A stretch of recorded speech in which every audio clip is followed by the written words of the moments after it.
What's up guys? Ito ang pagbabalik ng legendary anime One Piece, Egghead Part 2. Ito ang pinagsamsamang version ng episode 1123 to 1126. Kung doon ka na sa latest part, i-click sa timestamp ang episode na panunuorin mo. Tara na't magsimula. Kumalat na ang balita tungkol sa pagkatalo ni Luffy kay Kaido at ang pagpunta niya sa Egghead. Dahil sa mga balitang ito, lalo pang lumala ang tensyon sa Egghead. Maging si Kizaru at si Saint Saturn, isa sa 5 elders, ay sumugod upang pigilan ang Straw Hat at patayin si Vegapunk. Ngunit hindi lang ang mga balitang ito ang gamulat sa buong mundo, kundi pati ang pagkawala ng legendary marine na si Monkey D. Garp sa Pirate Island. Hindi makapaniwala ang lahat ng tao sa hometown ni Luffy at sobra silang nag-alala.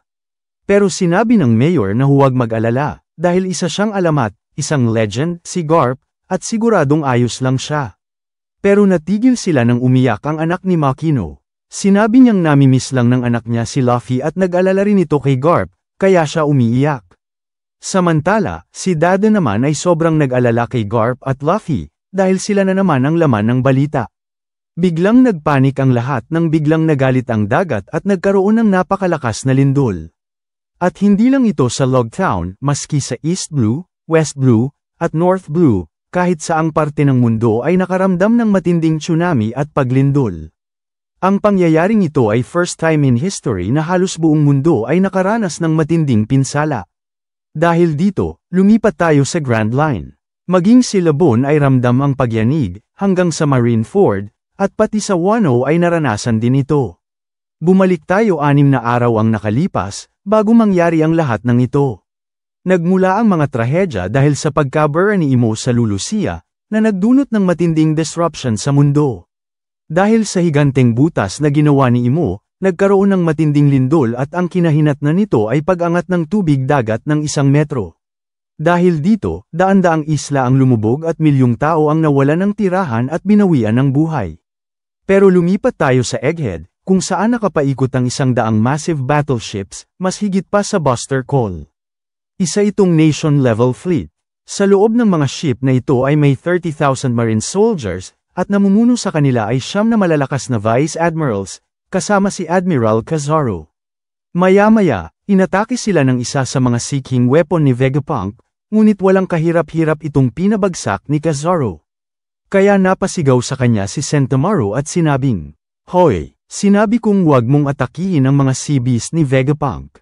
Pero sinabi ni Kizaru na, "Ito ang unang umatake sa amin kaya bumawi lang ako." Pagkatapos nito, pinagmeryenda si Kizaru habang nakatambay sa pangpang ng Egghead, kung saan puno ng high-level pacifistes at malalakas na mechanical sea beasts. Habang kinakausap ni Kizaru si Sentomaru, sinabi niya, "Hindi ako sanay na magkalaban tayo. Kaya sumuko ka na ng maayos, Sentomaru." Pero binalaan lang siya ni Sentomaru at sinabing, "Pag pinagpatuloy mo pa ulit ang pag-atake sa mga gawa ni Vegapunk, hindi kita mapapatawad." Sumagot naman si Kizaru, "Wag mo naman akong takutin." Kaya ipinaliwanag ni Sentomaru, "Sobrang tagal pinag-aralan ni Vegapunk ang lakas mo para ma-apply sa mga pacifista." Dinagdag pa niya na, "Hindi ako makapaniwala na magagawa mong puntahan at patayin ang matalik mong kaibigan." Biglang nagsalita si Kizaru ng seryoso. "Ang pag-aaral sa Void Century ay isang krimen na hindi ko kayang ipagtanggol, Sentomaru. Isa lang akong papay ng world government, at ito ang laban na hindi ko rin ginusto." Agad naman nainis si Sentomaru sa sagot ni Kizaru, kaya napatanong si Kizaru, "Mukhang sablay ang assassination attempt ng CP0, ah?" Sumagot si Sentomaru, "Dahil yan sa kabutihan ni Luffy." Lumipat naman tayo sa barko, kung saan inutusan ni Saturn ang isang vice admiral na huwag ipaalam sa iba na andito siya. Sinabi pa niyang masaya siya sa kumalat na balitang hino-stage ni Luffy si Vegapunk. Sabay paliwanag ng Vice Admiral, napakaraming pumoprotekta kay Vegapunk, gaya ng mga Seraphim, high-level pacifista, at higit sa lahat, ang Straw Hat Pirates. Dinagdag pa niya na, sablay lahat ng atakeng pinadala natin, maski ang CP0. Wala ring makapasok o makalabas sa isla dahil sa matinding barrier na ginawa ni Vegapunk. Kaya hanggang ngayon, hindi pa rin tayo makapasok. Pero nagulat ang Vice Admiral nang biglang sabihin ni Saturn, "Patayin ang lahat ng mga naka-evacuate at nakaalis sa isla." Kahit ayaw niya ang utos, wala siyang choice kundi sumunod. Maya-maya, may tumawag sa Navy Fleet. Naiirita si Kizaru dahil kumakain pa siya, pero sinagot nila ang tawag. Lahat ng mataas na opisyal ay nagulat nang nagpakita si York at nagreklamo. Bakit niyo ako papatayin? Ako ang nagbibigay sa inyo ng impormasyon. Isa akong traidor kay Vegapunk. Pero sagot ng elders, imbensyon ka pa rin ni Vegapunk at hindi ka mapagkakatiwalaan. Agad namang may pumasok na ideya sa isa sa mga elder. Bigla niyang sinabi, sige, nagbago na isip namin, York. Sabay tanong, kaya mo ba gumawa ng Mother Flame? Dahil dito, natuwa si York at sinabing, wow, talagang gusto niyo yun, ha? Sagot ng elder, oo, gustong-gusto naming makahawak ng ganong enerhiya. Kaya sinabi ni York, alam ko kung paano. At andito sa isla ang lahat ng kailangan para buuin ito. Agad namang kinabahan si Sentomaru habang sinasabi ni York ang kanyang hiling sa elders. Huwag niyo akong sasaktan at huwag niyong sisirain ang isla. Dinagdag pa niya, gawin niyo rin akong isang celestial dragon. Wala nang isip-isip pa, pumayag agad ang 5 elders sa hiling ni York. Biglang nagsalita si York habang nag-iba ang tono ng boses. Okay, deal. Kaya ngayon, iligtas niyo muna ako, dahil papatayin ako ni Straw Hat Luffy. Sinigaw ito ni York habang umiiyak. Nabigla ang lahat sa narinig at sobrang nagtaka. Todo iyak si York. At ang totoo pala, kaya niya ito nasabi ay dahil pinilit siya nila Luffy na gawin ito. Pagkatapos makausap ni York ang elders, sinabi ni Zoro, wala na tayong kailangan sa kanya. Dapat na siyang patayin. Mas lalo itong nagpaluha kay York. Pero sinabi ni Luffy, wag, gagamitin natin siya bilang shield para makatakas. Habang nagpapagaling sina Robin at ang iba pa mula sa matinding labanan, inis na inis si Usopp kay York. Imbes na makatulong, nagdagdag pa ng problema. Hindi pa sinunod ang sinabi nating script, binuking pa tayo sa mga elders. Pero agad nang umiti si Luffy. May naisip siyang plano, ibigay mo sa Kin ang Denden Mushi. Bigla itong nagpakanerbiyos sa lahat, dahil mukhang hindi maganda ang kutob nila sa gagawin ni Luffy. Agad hinablat ni Luffy ang Denden Mushi mula kay York, sabay sigaw ni Luffy sa world government at sinabing, ako si Monkey D. Luffy, ang magiging future Pirate King.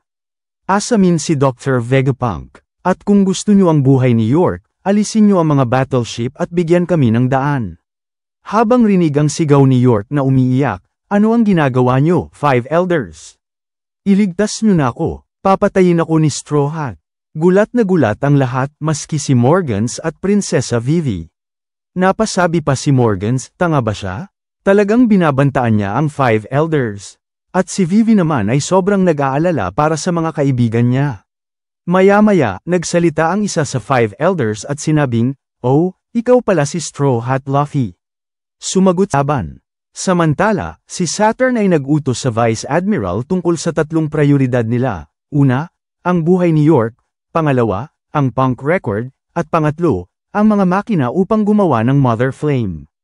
Pero sumagot ang Vice Admiral. Pero andun pa ang Cypher Paul at mga kasama natin. Sumagot si Saturn, wala akong pake sa isang buhay ng tao na parang insekto lang para sa akin. Kaya wala nang nagawa ang Vice Admiral at sumunod na lamang. Bumalik naman tayo kila Luffy, kung saan pinagsisigawan sila ni York at sinabing, wag niyo akong sasaktan. At humanda kayo dahil may deal na ako sa 5 elders at dudurugin nila ang isla na to, kagaya ng sa Ohara. Pero seryoso siyang inatake ni Nami at sinabing, wag mong sabihin yan sa harap ni Robin. Hindi kita mapapatawad, habang si Zoro naman ay sinabing, ano ka ba? Okay lang si Robin, wala naman siyang gallows. Sabay lapit ni Vegapunk at nagpasalamat kina Robin, dahil kung hindi sa inyo, napatay na ako ni York. Pero sinabi nila na hindi lang sila ang dahilan, at nakatulong din ang Cypher Paul sa kanila. Pero tumanggi si Kako na tumulong siya kina Zoro, at sinabing nakisali lang siya. Kaya sumagot si Zoro, oo nga, pero binugbog lang namin kayo kanina at iniligtahimik na lang siya at magpahinga. Habang si Lilith naman ay iyak ng iyak, at si Usopp ay pinakikinggan ang agenda ng world government, sabay pasalamat kay Luffy dahil iniligtas nito ang buhay nila. Sabay hiling nila kay Usopp na ibukod sila ng kulungan dahil natatakot sila sa kasama nilang Seraphim. Kaya tinanong ni Usopp si Vegapunk kung ligtas lang ba sila kasama ang Seraphim. Sinabi ni Vegapunk na oo, dahil walang kawala ang mga ito sa bubbles na to, nakadisenyo ito para sa mga seraphim. Dahil dito, kumalma ang mga preso at sinabing akala kasi nila isa lang itong normal na bula.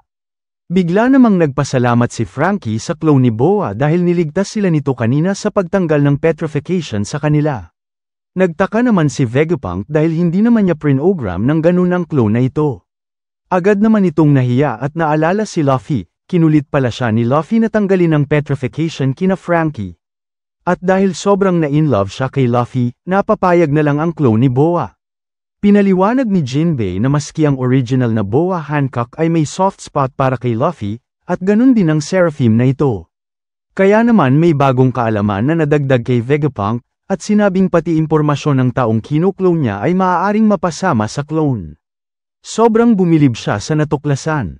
Sinabi rin nilang lahat kung paano nakatulong sa kanila ang Seraphim na ito at siyang dahilan kaya sila naligtas. Kaya sobrang natuwa si Luffy at nagpasalamat ng lubos sa kanya. Halos mabaliw-baliw naman ang clone dahil sa sinabi ni Luffy, at dinagdag pa niya, ano? Anong sinabi niya? I love you daw ba? I love you? Habang si Lilith naman ay na-stress na dahil kahit anong gawin niya ay hindi niya mabuksan ang Frontier Dome. Kaya nagsalita si York, kahit anong gawin nyo, hindi yan gagana. May code yan at hindi nyo malalaman dahil hindi ko ito nilagay sa utak nyo. Dahil dito, agad na nap-icon si Lilith at gustong suntukin si York. Kaya naman napasabi si Vegapunk, kapag hindi natin na-deactivate ang barrier, hindi tayo makakatakas dito. Sinabi rin ni Brook na kahit mabuksan ito, sigurado siyang hindi sila basta-basta makakaalis dito. Sumang-ayon si Nami at sinabing anumang oras ay posible nang umatake ang world government sa isla. Habang si Lucci ay maijing minamasdan ang kalagayan ng Straw Hats, kung ano ang kahinaan nila ngayon, at maski ang plano nila ay maigi niyang pinakikinggan. Maya-maya, dumating si Stacy at sinabing sobrang surrounded na sila, may 100 massive warships at 30,000 na soldiers. Kasama rin si Admiral Kizaru. Kaya naman sumakit ang ulo ni Vegapunk sa malaking problemang kinakaharap niya. Sabay tanong kay Nami tungkol sa shipping route nila. Kaya sinabi ni Nami na ang compass ay tumuturo sa northwest. Sinabi ni Vegapunk, sa Elbaf yan. Agad itong narinig ni na Luffy, at sobrang naggigil sa narinig. Sinabing pumunta na sila agad ngayon. Sumagot si Nami na oo, doon sila pupunta. Kaya lalong nasiyahan sina Luffy at Usopp dahil pareho nila itong pangarap.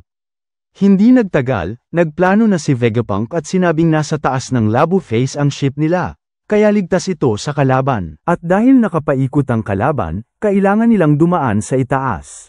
Ang gagamitin nila rito ay ang Vega Force 0.1. Pero sinabi ni Vegapunk na sobrang onti lang ng range nito at kahit mailipad niya, agad itong mauubusan ng energy at babagsak. Kaya sinabi ni Chopper na hindi sapat ito para makatakas. Dahil dito, nagsalita si Frankie at sinabing kapag naubos na ang energy ng robot, gagamitin na niya ang Cola Burst niya. Ayon sa kanya, kada launch nito ay umaabot agad ng 1 kilometro.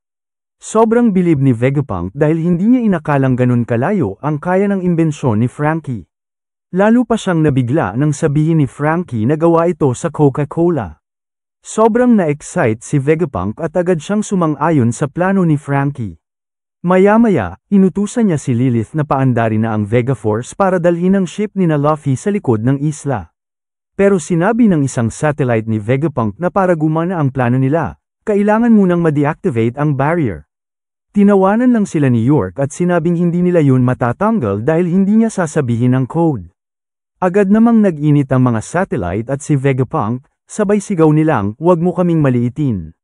Todo bigay sila sa pag-crack ng code. Pero sinabi ni Usopp, sa tingin ko, hindi ito sasang-ayon sa plano natin lahat. Sumagot si Brook, hindi natin malalaman kung hindi natin susubukan. Magkakasama naman sina Luffy, Frankie, Bonnie, at Lilith upang pumunta sa Sunny Go. Agad namang nagsimula ang Operation Escape nila. Excited si Luffy na makaalis para makapunta na sa Elbaf. Pero nagreklamo si Luffy dahil kulang ang pagkaing dala nila. Sumang-ayon din si Bonnie at sinabing kumuha sila ng mas maraming pizza. Samantala, ang world government ay nakatanggap ng transmission mula kay Rob Lucci. Agad sinabi ng Vice Admiral na ipakalat ito sa lahat ng warships. Seryosong pumasok si Kizaru sa kwarto ni Saturn at tinanong siya, "Alam mo na ba ang lagay doon, Kizaru?" Sumagot si Kizaru, "Oo." Nagsasalita sila na parang under control nila ang lahat. Pero ang totoo, na-trap sila sa loob at hindi makalabas. Kaya sinabi ni Saturn, ang barrier ay laser defense, at ikaw, si Kizaru, ay liwanag mismo. Kaya mong makapasok, hindi ba? Sumagot si Kizaru, "Oo, kaya ko. Pero may isa akong matalik na kaibigan na pumoprotekta kay Vegapunk." Kaya sumagot si Saturn, "Huwag mo na lang pansinin. Lagpasan mo na lang." Pero seryoso ang sagot ni Kizaru. "Hindi naman tama. Sobrang nakakabastos gawin yun, na may taong handang harapin ako at lalagpasan ko lang. At least, sumunod ka rin sa prinsipyo ko." Sabay paliwanag ni Kizaru, "Kapag inatake natin ang mga nasa isla, uutusan ni Sentomaru ang hindi mabilang na Sea Beast weapon, ang 5th high-level pacifista, at pag ginawa niya yun, makakatanggap tayo ng matinding pinsala." Nairita naman si Saturn. "Napakarami nating problema," bulong nito sa sarili. Biglang lumapit si Kizaru at ipinakita ang impormasyon mula kay Rob Lucci. "Sinabi ko sa inyo, sobrang mapakinabang na tao ang Rob Lucci na yan." Dahil sa impormasyon na ibinigay ni Lucci, nag-ready na ang lahat ng marine battleships upang umatake sa isla. Habang si Luffy ay walang kam-alay-malay sa paparating na panganib at nag-e-enjoy lang, sa wakas ay natatanaw na nila ang Sunny Go. Bumalik naman tayo sa mga Marines kung saan seryosong nakatitig si Kizaru sa isla. Biglang naramdaman ni Sentomaru na tumahimik ang lahat. Maya-maya, may isang napakabilis na liwanag ang bumulusok papunta sa isla. Sabay ngiti ni Kizaru, agad niyang inutusan ang lahat ng pacifista na umatake. Pero sa bilis ni Kizaru, agad siyang nakarating kay Sentomaru sa isang iglap. Sumigaw si Sentomaru, "Halika dito, Kizaru. Huwag mo akong maliitin, ang depensa ko ang pinakamalakas sa buong mundo." Agad siyang inatake ni Kizaru gamit ang light speed kick na yumanig sa buong isla at nagdulot ng napakalaking pagsabog. Nagulat ang lahat, tila umuuga ang buong isla at umiilaw ang lupa. Hindi nila alam ang nangyayari, pero si Luffy agad naging seryoso. "Merong dumating," sabi niya. "At sigurado akong napakalakas nito." Nagsimula na ang laban ni Sentomaru at Kizaru, kung saan halatang nagpipigil si Kizaru at sinusubukan niyang kausapin si Sentomaru upang sumuko ng maayos. Pero hindi papapigil si Sentomaru at determinado siyang protektahan si Vegapunk kahit buhay pa niya ang kapalit. Kaya nagpatuloy sila sa paglalaban, na nagdulot ng isang malaking pagsabog sa isla. Kasunod nito, dahil umatake na ang kanilang pinakamalakas na armas, sumunod at sumugod ang mga Vice Admirals. Agad silang sinalubong ng mga pacifista, pero ginamit na nila ang kanilang napakaraming warships upang atakihin ang mga ito. Dahil dito, matagumpay na nakasampa sa isla ang mga napakalalakas na Vice Admirals. Habang ginaganahan na ang mga Marine soldiers, nabigla sila nang magsilabasa na ang mga Sea Beast weapons ni Vegapunk, at agad silang inatake ng iba't ibang uri nito. Isa-isa nitong pinabagsak ang napakaraming warships. Kabang-kaba sila at hindi alam ang gagawin kung paano mapipigilan ang mga halimaw na ito.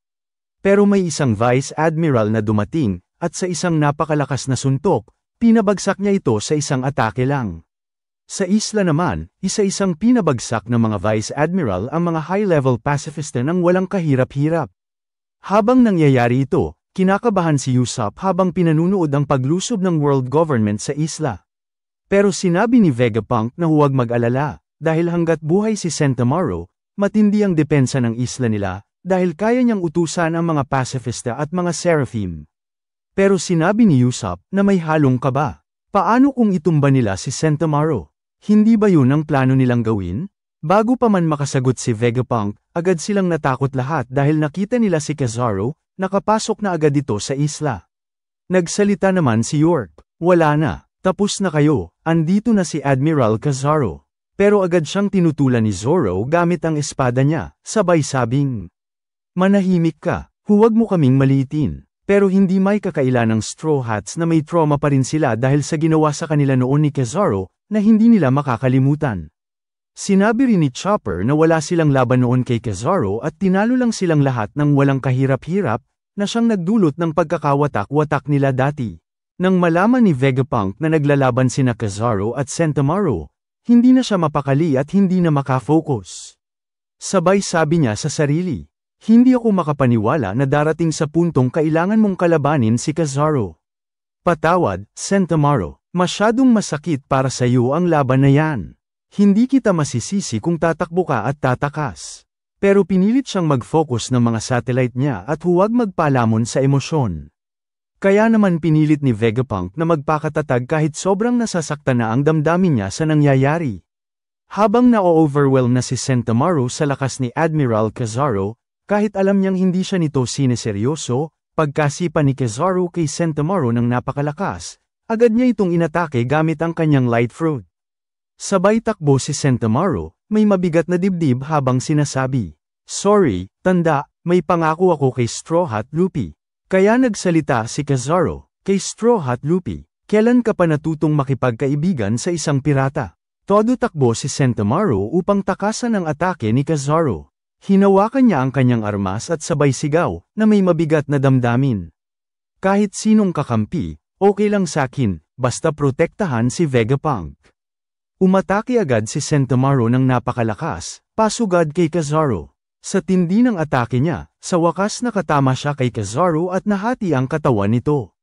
Pero nabigla siya nang unti-unting bumalik at nabuo ito, na parang walang nangyari. Habang nakatulala si Kizaru, may lungkot sa mukha niya, at naalala ang nakaraan kung saan una niyang nakita si Sentomaru. Flashback, bumalik tayo sa nakaraan, kung saan may misyon sina Vegapunk at Kizaru, patayin ang mga wild bears dahil delikado ito sa mga normal na tao. Habang naglalakad sila, may narinig silang sigaw ng isang bata. Agad nila itong tinignan. Nang makita nila ito, nabigla sila, isang damakmak na patay na wild bear ang nakahandusay, at isang maliit na bata lang ang gumawa nito. Napasabi si Kizaru, "Ang weird naman, inutusan akong ubusin ang mga wild bears dito, pero ginawa lang ito ng isang bata." Kaya tinanong nila, para makasigurado, "Ikaw ba ang tumalo sa mga wild bears na yan?"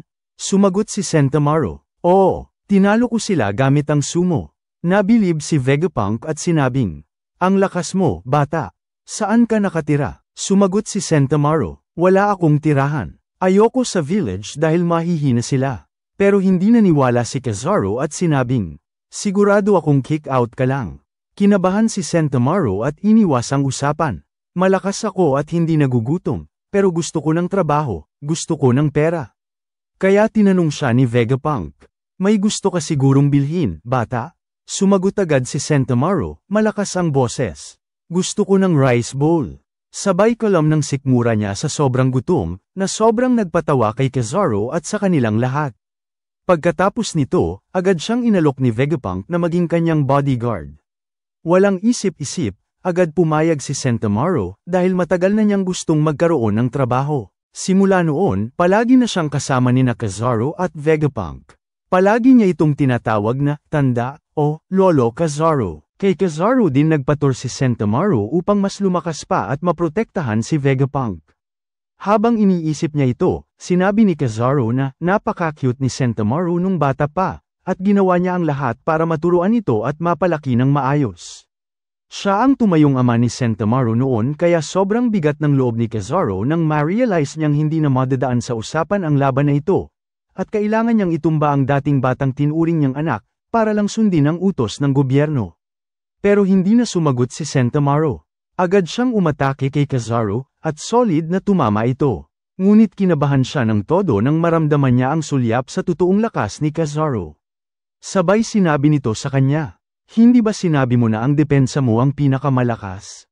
Nakalimot ka ata, ako ang nagturo sa'yo, at higit na mas malakas ang akin." Sabay atake gamit lang ang isang daliri. Pinabagsak niya si Sentomaru at pinayanig ang buong isla. Pagkatapos niyang patumbahin ang kanyang itinuring na anak, halatang ayaw talaga ni Kizaru ang ginagawa niya. Sobrang nasasaktan na ang damdamin niya, pero wala siyang magawa, dahil ito ang trabahong sinumpaan niya. Kinuha niya ang authority chip ni Sentomaru at inutusan ang mga pasifista ng bagong misyon. Dahil wala na ang kanilang tag-autos, agad silang sumunod kay Kizaru. Inutusan silang kampihan ng Marines at atakihin ang mga Sea Beast weapons. Isa-isa nilang pinabagsak ang mga ito, na nagdulot ng malaking pagbabago sa takbo ng gyera. Pumaborito sa world government dahil wala nang natitirang depensa ang isla. Ang Straw Hat Pirates na lang ang natitirang pag-asa. Agad nakarating ang balita kay Elder Saturn, kaya muling inutos niya. Ipagpatuloy niyo na ang massacre sa isla na yan. Nang malaman nilang wala na si Sentomaro, sobrang nabigla si Vegapunk. Hindi makapaniwala ang lahat, dahil walang awa at tila walang emosyon si Kizaru, mas masahol pa sa isang robot. Hindi makafocus si Vegapunk at hindi mapigil ang lumuha. Pero pinilit pa rin niya ang sarili at sinabing, kailangan nating makatakas sa isla, para hindi masayang ang sakripisyo ni Sentomaro. Nakatayo pa rin si Kizaru sa tabi ng nakalupaypay na Sentomaro. Sabay titig sa laboratory kung nasaan sila Vegapunk, at kinakabahan si Vegapunk dahil alam niyang kayang makadaan ni Kizaru sa barrier, dahil siya ay isang light user. Sobrang kinabahan si Usopp at sinabing, trauma pa tayo sa ginawa niya noon sa atin. Ilang segundo lang, makakapasok na ito sa laboratory. Habang nakatitig si Kizaru sa laboratory, nagsalita siya. Long time no see, Straw Hat Pirates. Sabay balusok paakyat sa laboratory. Samantala, sina Luffy ay nakasakay sa Vega Force, dala-dala ang kanilang barkong Tofu. Kain naman ng kain si Luffy at si Bonnie, inuubos ang stock nila para sa biyahe. Sinabi pa ni Luffy, mahirap makipaglaban ng gutom, kaya naman pinagsabihan sila ni Frankie, bakit niyo inuubos ang pagkain? Priority natin ngayon ay tumakas. Pero agad silang natigil nang biglang mag-alarm ang buong laboratory, senyales na may nakapasok na. At ito ay si Kizaru. Walang kahirap-hirap, nakapasok siya sa loob ng laboratory. Habang nakatitig sa paligid, sinabi niya ang kanyang misyon. Protektahan ang power plant, si York, at ang utak ni Vegapunk. Ang lahat ng iba pa, ubusin at patayin. Sobrang nagpanik ang Straw Hats dahil kahit ang barrier ay napasok na ni Kizaru. Agad nilang sinubukang tawagan si Luffy para bigyan siya ng babala. Habang nagmamadaling i-unlock ni Vegapunk ang barrier para makalabas na sila, biglang sumugod si Lucci, may intensyong patayin si Vegapunk. Pero agad hamarang si Stussy, dahilan para mabigla ang lahat. Sabay si Sanji, agad na kinulong si Kako. Umatake muli si Lucci kay Vegapunk, pero natigil siya nang maramdaman niya ang presensya ni Zoro. Kinabahan siya agad. Sinalag ni Zoro ang atake ni Lucci at nagsalita. Mukhang ginanahan ka agad nung malaman mong nakapasok na ang daddy, Kizaru mo. Sumagot si Lucci, sa pagitan namin ni Kizaru, wala na kayong chance. Nainis si Zoro at sinagot, huwag mo kaming malitin, Takmol. Sabay atake ulit, napatalsik silang lahat palabas ng laboratory. Habang lumilipat si Kizaru sa ibang lugar, nakita niya ang Vega Force, at agad itong nilapitan. Kaya pala wala sa pangpang ang barko nyo, andito pala sa taas. Napansin siya agad ni Bonnie, at tinanong ni Frankie, anong gagawin natin ngayon, may admiral na sa harap natin. Pero laking gulat nila, wala doon si Luffy. Aatake na sana si Kizaru, pero natigil siya nang maramdaman niya ang presensya ng isang emperor. Sabay bati, long time no, pero bago pa niya matapos ang sasabihin, biglang naglabas si Luffy ng napakalakas na Conqueror's Haki. Sabay balusok pababa kay Kizaru, sinipa niya ito ng sobrang tin. Halos tumagos sa katawan ni Kizaru ang haki ni Luffy. Nagulat si Kizaru, sabay sabing, grabe ka naman mag-welcome, Straw Hat Luffy. Ngumiti si Luffy na may malademonyong mata, sabay sabi, Kizaru, daan-daang beses na akong mas malakas kumpara sa una mong nakalaban, Makong. Habang patuloy ang digmaan sa Egghead, lumipat naman tayo sa base ng Revolutionary Army, kung saan nila pinuprotektahan si Kuma pagkatapos nila itong iligtas sa Mary Geoise. Pero bigla na lang itong nagwala na ikinagulat ng lahat. Hindi nila maintindihan kung ano ang nangyayari sa kanya. Nagpatakbo si Kuma, at bigla siyang nag-teleport. Wala na silang nagawa para pigilan ito. Gulat na gulat si Dragon sa mga kakaibang aksyon na ginagawa ni Kuma. Katakatakang nagpunta si Kuma sa Red Line, na agad nagpaalarma sa buong Red Port dahil sa panganib na dala niya. Ngunit hindi pinansin ni Kuma ang mga tao roon at bigla na lang umakyat sa Red Line. Pagkalipas ng isang araw, nakaakyat na rin si Kuma pabalik sa Mary Geoise, habang agad namang iniutos ng mga Celestial Dragon na itumba siya. Pero kahit anong atake nila, tinatangklang ni Kuma, parang baliw na derderechong naglalakad ng walang clue kung saan papunta. Hindi nagtagal, bumagsak si Kuma. At nang subukan niyang tumayo, agad siyang hinampes ng mga Royal Guards. Kaya naman agad niyang ginamit ang kanyang Ultra Shock Attack na naglabas ng napakalakas na shockwave na nagpabagsak sa lahat. Hinihingal na si Kuma at halos hindi na makagalaw. Pero mas lumaki pa ang problema niya nang biglang dumating si Fleet Admiral Akainu, ang pinaka-brutal na marine. Sinabi nito kay Kuma, "Ano, pinaplano nyo? Umatake ang revolutionary nung nakaraang araw, ngayon ikaw naman. Humanda ka, mamatay ka, Kuma." Sa kabilang banda, ang mga Tokmole na Celestial Dragon ay tinatapakan pa ang mga Royal Guards at sinisigawan si Akainu. "Hoy, wala kaming lobster na ulam kagabi. At ngayon lang ito nangyari, anong nangyayari sa Mary Geoise at ang daming nakakapasok para saktan kami? Gawin mo trabaho mo at patayin mo ang slave na yan." Kaya agad binalaan ni Akainu si Kuma. "Kung hindi ka namin makokontrol, hindi ko hahayaang makawala ang isang delikadong tao na kagaya mo. Kaya papatayin na lang kita." Biglang umatake si Akainu at winasak ang kalahating katawan ni Kuma. Pero kahit ganun, dahil sa takot sa buhay niya, pinili ni Kuma na tumakas at makalayo kay Akainu. Gamit ang kanyang Devil Fruit, nag-teleport siya para makatakas sa kamay ng isang Fleet Admiral, Red Dog Akainu. Nainis si Akainu at naisip kung saan pupunta si Kuma, dahil sa mga huling usapan nila ni Bonnie noong huli silang nagkita. Bumalik tayo sa Egghead, kung saan naubos na ng mga pacifista ang mga Sea Beast weapon ni Vegapunk. Matagumpay na nakapasok ang mga Marines sa Egghead Island, habang sina Kizaru at Luffy ay matinding naglalaban. Gamit ni Luffy ang kanyang Gear 4th Snakeman at umatake gamit ang King Cobra attack niya. Pero walang kahirap-hirap itong sinasalo lahat ni Kizaru, habang nagsasalita pa at sinasabi, "Lumakas ka nga, Straw Hat Luffy. Nakikita ko na kung bakit mo natalo si Kaido. Pero bakit ang isang pirata kagaya mo ay pinoprotektahan si Vegapunk?" Kaya tinanong siya ni Luffy pabalik, "Bakit mo binabalak patayin si Vegapunk, kahit kaibigan mo siya?" Nabigla si Kizaru sa sinabi ni Luffy. Pinilit niyang iwasan ang mga atake nito, sabay lipad sa langit at sinabing, "Hindi ko gusto ang ginagawa ko. Hindi ko siya gustong patayin, sobrang tagal ko na siyang kilala. Si Vegapunk ay isang kaibigan. Pero maa-appreciate ko kung ititigil mo na ang pagpigil sa akin para matapos na ito." Biglang bumulusok pababa si Kizaru ng sobrang bilis, na maski si Luffy ay hindi ito nakita. Tinamaan siya ng solid blow mula kay Kizaru. Dahil sa lakas ng impact, tumalsik si Luffy at bumangga sa Vega Force, na agad nawasak. Habang seryoso at nakakatakot ang tingin ni Kizaru kay Luffy, parang wala lang sa kanya ang pagtalsik dito, nagkagulo sa paligid. Tumilapon sina Frankie, at bumagsak ang Sunny Go. Si Lilith naman ay sobrang kinabahan at nagtatakbo sabay sigaw, "Tumakbo kayo, Frankie, lumayo kayo agad." Agad naman nilang sinunod ito. Biglang sumabog ang Vega Force ng napakalakas. Hindi makapaniwala si Lilith na ganun na lang ang pagkakasira nito. Naluha siya habang sinasabi, "Ito ang dream robot namin ni Vegapunk." Si Frankie naman ay biglang nag-alala sa barko nila.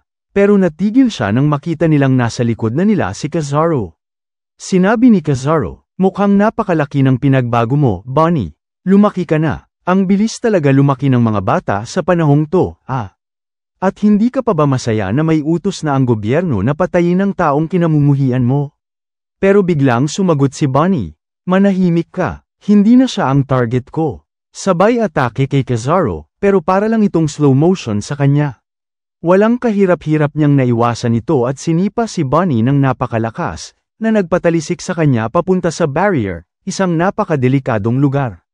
Agad na nag-alala si Frankie at umatake kay Kizaru, pero bigla itong nawala. Sinigawan siya ni Lilith, "Frankie, tumakbo ka na kina Vegapunk. Baka dun na siya papunta." Agad namang tinanong ni Frankie sina Usopp kung okay lang ang lahat. Nang malamang oo, gamaan ang loob niya dahil wala pa si Kizaru roon. Biglang sumigaw si Vegapunk, "Okay na-deactivate na natin ang barrier." Lahat ay natuwa, maliban kay York, na inis dahil hindi niya inasahan ang pagkabigo niya. Tinanong ni Sanji, "Makakaalis na ba tayo sa isla?" Masayang sumagot si Vegapunk, "Oo." Agad niyang tinanong kung nadala na ba ng Vega Force ang kanilang barko, dahil pwede na silang umalis.